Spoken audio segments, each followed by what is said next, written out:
सर्व शिक्षक बंधू भगिनींना नमस्कार। मागील भागात आपण समग्र प्रगती पत्रकातील भाग ब मधील विकास क्षेत्र 1, 2 आणि 3 याविषयी माहिती मिळवलेली आहे।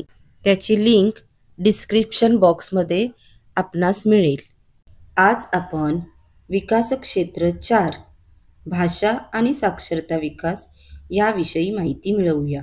तर आता कृती विभागास सुरुवात करूया।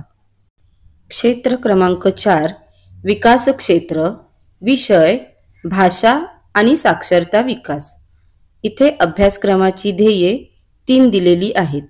त्यातील CG9 बालके 2 भाषांमध्ये दैनंदिन संवाद साधण्यासाठी प्रभावी संवाद कौशल्य विकसित करतात। यातील भाषा 1 L1 म्हणजेच शिक्षणाचे माध्यम असलेली भाषा, तर भाषा 2 L2 म्हणजेच हिंदी, इंग्रजी किंवा स्थानिक प्रादेशिक भाषा। यानुसार आता याच क्षेत्रातील पुढील ध्येय पाहूया। CG10 बालके भाषा 1 L1 मध्ये सफाईदारपणे वाचन व लेखन करतात। CG11 आहे बालके भाषा 2 म्हणजेच L2 मध्ये वाचन आणि लेखनाचा आरंभ करतात। 3 ध्येयांपैकी किमान एक ध्येय आपल्याला निश्चित करायचे आहे। या अंतर्गत असलेल्या क्षमता आपल्याला शिक्षक मार्गदर्शिकेत दिलेल्या आहेत, त्या नीटच अभ्यासा आणि त्याखाली दिलेली टीप आवर्जून वाचा, ती तुम्हाला मार्गदर्शक ठरू शकणार आहे। सोबत मी तुम्हाला या क्षमतांचा फोटो दिलेलाच आहे।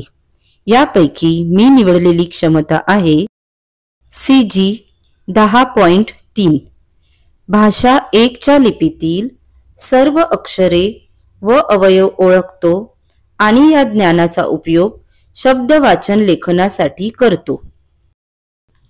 मूल्यांकनासाठी घेतलेली कृती किंवा उपक्रम आहे कार्डवर दिलेले शब्द वाचणे। इथे मी पेटीतील शैक्षणिक साहित्य वापरलेले आहे।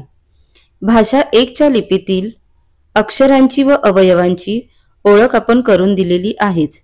विद्यार्थ्यांचे गट करून त्या गटामध्ये किंवा वैयक्तिकरित्याही तुम्हाला इथे कार्ड वाटता येतील।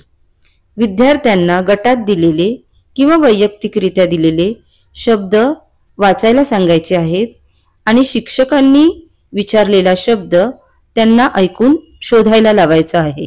काही विद्यार्थ्यांच्या बाबतीत शब्द ऐकून लिहून घेणे म्हणजेच श्रुतलेखन देखील करून घेता येईल।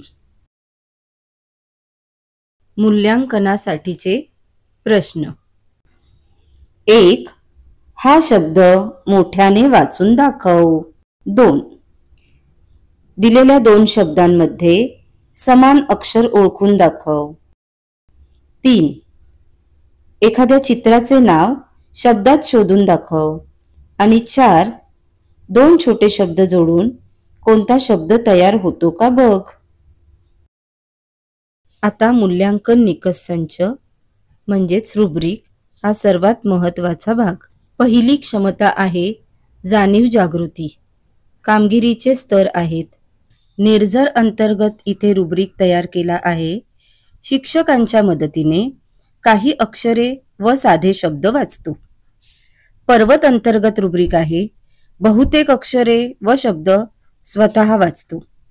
आणि आकाश अंतर्गत आहे सर्व शब्द अचूक, स्पष्ट आणि आत्मविश्वासाने वाचतो। या 3 पैकी विद्यार्थी ज्या योग्य स्तरावर असेल तिथे बरोबर अशी खूण करावी। दुसरी क्षमता आहे संवेदनशीलता।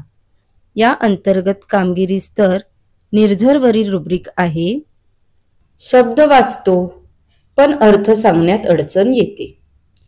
पर्वत अंतर्गत मी रुब्रिक केला आहे सोपे शब्द वाचून त्याचा अर्थ समजावतो। आणि आकाश अंतर्गत रुब्रिक आहे शब्दांचा अर्थ समजावतो आणि योग्य संदर्भात त्याचा उपयोग करतो। म्हणजे इथे त्या शब्दाचा उपयोग विद्यार्थी वाक्यात करून दाखवतो. यापैकी विद्यार्थी ज्या योग्य स्तरावर असेल तिथे बरोबर अशी खूण करावी. तिसरी क्षमता आहे सर्जनशीलता. कामगिरी स्तर निर्झर अंतर्गत रुब्रिक आहे. शिक्षक सांगतात तोच शब्द लिहितो किंवा वाचतो. पर्वत अंतर्गत रुब्रिक आहे.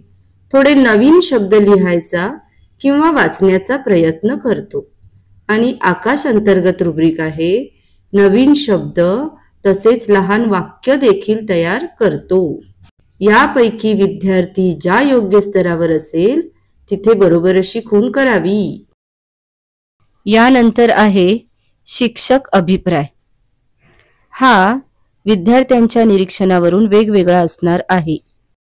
यातील तिसरा भाग आहे स्वयंमूल्यांकन, सहाध्यायी मूल्यांकन आणि चौथा भाग असणार आहे पालकांचा अभिप्राय. आणि या आहेत मी केलेल्या नमुना नोंदी. तुम्ही याचे स्क्रीनशॉट काढून तुम्हाला याचा उपयोग करून घेऊ शकता. हा व्हिडिओ आपणास नक्कीच मार्गदर्शक ठरेल या आशेसह धन्यवाद. व्हिडिओ आवडल्यास नक्कीच लाईक, शेअर आणि सबस्क्राईब करा.